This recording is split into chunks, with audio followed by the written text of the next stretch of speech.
Полуфинал чемпионата WorldSkills Russia 2015 продолжается, и сегодня представители рабочих и технических профессий вновь поборются за звание лучших в своей компетенции. Компетенции – так называются виды соревнований, о которых мы, Артем Балатаев и Тамила Хамицаева, вам расскажем. Всего их 21, но сегодня подробнее остановимся на 7. Смотри, Артем, у нас в программе тракторист-механизатор, инструктор по горному туризму, спасатель, поварское дело, кондитерское дело, электромонтаж и веб-дизайн. Что же, отлично. Поехали!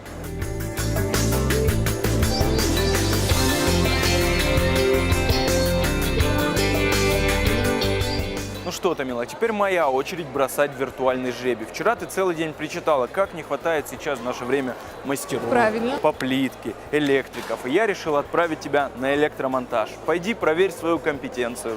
Думаю, мне будет нелегко понять, но это интересно. И очень интересно.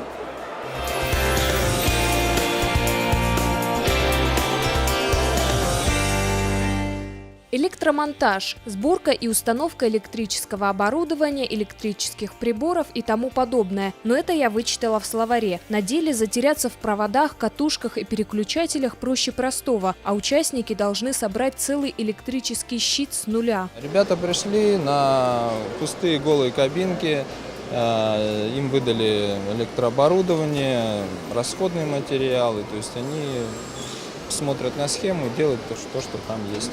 Ну и в итоге мы получим рабочую электроустановку, которая будет управляться в соответствии со схемами. Всего за 20 часов участникам предстоит не только собрать щит, но и заставить все это работать. Поговорить с одним из них мы смогли только так, не отрывая от выполнения задания. Расскажи, пожалуйста, что ты делаешь в данный момент и вообще каково ваше задание основное? Основное задание у нас это проводка квартиры, современное оборудование, ну, имитация проводки. В данный момент я собираю подключение вот на счетчик, ну, то есть только начал проводку делать. В общем, этим занимаюсь. Илья, вообще сколько вам дается времени на все? На все, если я не ошибаюсь, часов 20. И как думаешь, много это или мало? Это маловато будет. Да, работа очень большая, надо будет все сделать.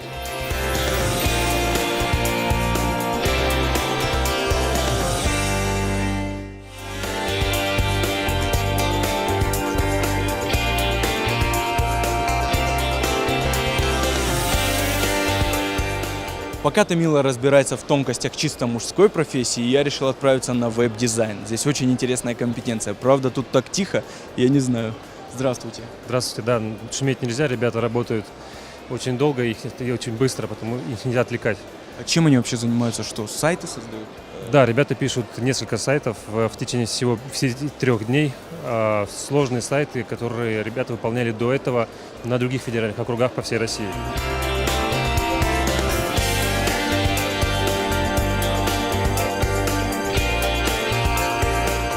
Очень сложно, очень. Если ты не вник в эту систему, то понять вот со стороны просто невозможно. Да, те знания, которыми они обладают и сейчас применяют их, они им не дают в колледжах напрямую. Там дают базовые знания, и без дополнительного обучения в течение всей жизни дальше у них не получится ничего.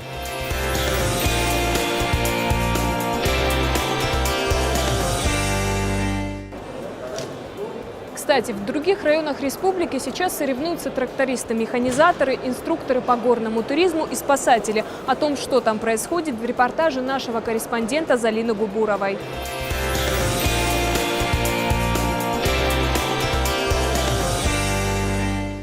Будущим спасателям советы перед переправой через бурную реку дает эксперт. Для того, чтобы закрепить грузовую веревку на противоположном берегу, туда должен переправиться один из участников туристской группы. Навесная переправа – один из самых сложных и опасных элементов туристского пешеходного похода. Необходимость в нем возникает не только во время простых и сложных маршрутов, но и в период дождей, а также при транспортировке травмированного участника. Пострадавший может до 120-150 и вес сопровождающего. При такой системе получается, что где-то килограмм до 250, в принципе, можно свободно перемещать по горизонтальным периодам. Ну, чем быстрее, тем лучше, но вот в реальных условиях временных ограничений нету, только состояние пострадавшего. В данном случае люди работают на результат между командами, и, слава богу, пострадавших у нас нет, у нас только есть соревнующиеся. С интересом наблюдают за происходящим заместитель министра образования и науки России Александр Климов и замминистра по делам Северного Кавказа Михаил Развозжаев. Только что закончился один из самых сложных этапов соревнований. Это переправа через горную речку. Ребята из Северокавказского технологического Ардонского колледжа справились на отлично. Эксперты не только строго судят участников, но потом обязательно разложат все ошибки по полочкам, покажут и расскажут, как и что надо делать. Невозможно представить инструктора по туризму без знания карты, особенно в горах, где порой может подстерегать опасность. Разумеется, тут пригодятся навыки оказания первой медицинской помощи. Как смастерить носилки для пострадавшего, сделать перевязку в случае перелома. Все это должен твердо знать не только инструктор по туризму, но и будущий спасатель. В данный момент мы вяжем носилки из подручных средств.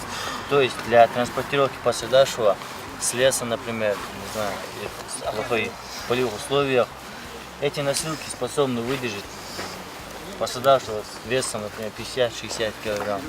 Вот так. Ну, если пострадавший тяжелее, необходимо, чтобы эти палки были потолще. Из Томиска гости отправились прямиком в Ардон, где свои профессиональные навыки демонстрировали трактористы-механизаторы. Пласты почвы после вспашки должны плотно и ровно прилегать друг к другу. Прямолинейность, глубина и полнота вспашки – главные критерии оценки. Современную технику с оборотным плугом осваивают молодые специалисты. Обработка почвы – настоящее искусство. Борозда должна быть вспаханной на глубину не менее 10 сантиметров. Если отклонения превышают допустимую норму, оценка эксперта снижается. Но и в этом деле нашлись свои умельцы. Я сел за руль год тому назад, и мне это очень нравится. И я думаю, что это полезно для Северной Осетии. Однако трактористов-механизаторов не хватает, и эту проблему необходимо решать. Сельское хозяйство держится на старом костяке возрастом в 40-60 лет. Дефицит работников с каждым годом ощущается все острее. Сегодня, проводя вот такое мероприятие, тем более по этой компетенции, сельское хозяйство делает определенный шаг вперед, потому что не хватает действительно специалистов, именно хороших специалистов. А кто специалист, он когда самоучка в настоящее время. Он не владеет всеми навыками посевной деятельности и посевной организации. Участниками в данной компетенции стали представители из Северной Осетии, Дагестана, Чечни, Ингушетии и Кабардино-Балкарии. Все они уверены, что без сельского хозяйства экономическое развитие на Кавказе невозможно. Молодые специалисты готовы прилагать к этому усилия. Представители федеральных ведомств пожелали молодежи успехов и сказали, что финалистов национального чемпионата будут ждать в Казани. Залина Губурова, Михаил Безуглов, Осетия ТВ.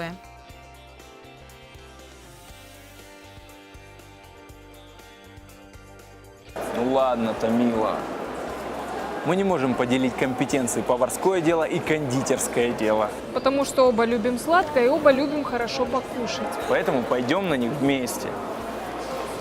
Вот она, самая вкусная компетенция – поварское дело. Участники узнали, что будут готовить только накануне вечером. Это горячая закуска из овощей с использованием теста, бефстроганов с картофельным пюре в авторской подаче и десерт панна-котта. На слух воспринять сложно, а вот на вид очень аппетитно. Есть сложности, есть, для кого как. Смотря какой профессионал, что он волнуется, не волнуется. Первый раз, когда выступает человек, тоже он волнуется, все, и людей много, правильно, понимаете? Конечно. И поэтому так получается, что... А что сложнее готовить? Холодные закуски, горячие? Вот для тебя лично? Для меня лично холодная, она так как особо сложностей не имеет, для всех остальных поваров тоже так.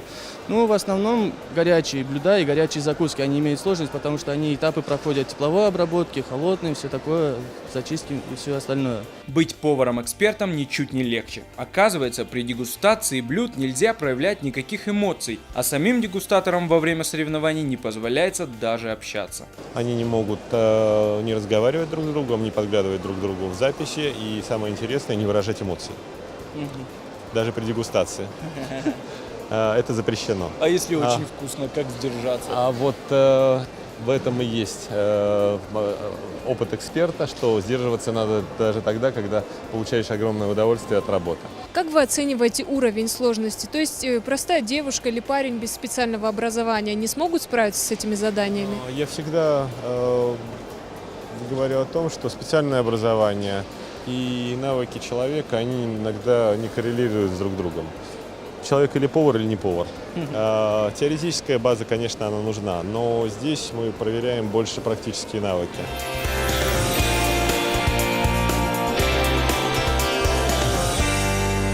Самая вкусная и красивая компетенция – кондитерское дело. Задание на сегодня – торт на тему детства и конфеты с начинкой по 15 штук каждого вида. В этой компетенции участников меньше всего – 2. Отвлечь кондитеров от их ювелирной работы даже на минуту не позволили. Конфету погружают в шоколад растопленный, да?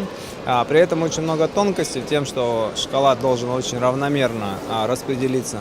Начинка — это должна быть нужная температура при приготовлению, растоплению шоколада. Ну и весь процесс такой достаточно действительно ювелирный. А зрителям пробовать можно? Но, во-первых, дегустация будет. У меня целых 5 экспертов, которые отвечают за дегустацию. Но, думаю, все, что остальное, зрители, наверное, возможно попробовать. Спасибо.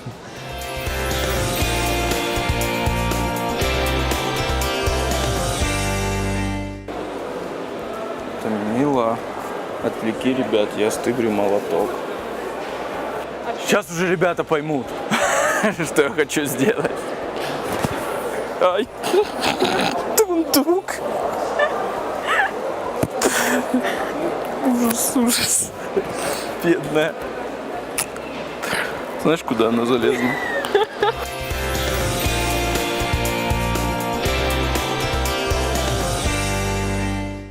Ну вот и второй, не менее насыщенный день подошел к концу. Ну ты понимаешь, что мне понравилось кондитерское и поварское дело. Но для меня настоящим открытием стал электромонтаж. Теперь я знаю, что делать, когда выбивает счетчик. А завтра мы вам расскажем о новых компетенциях.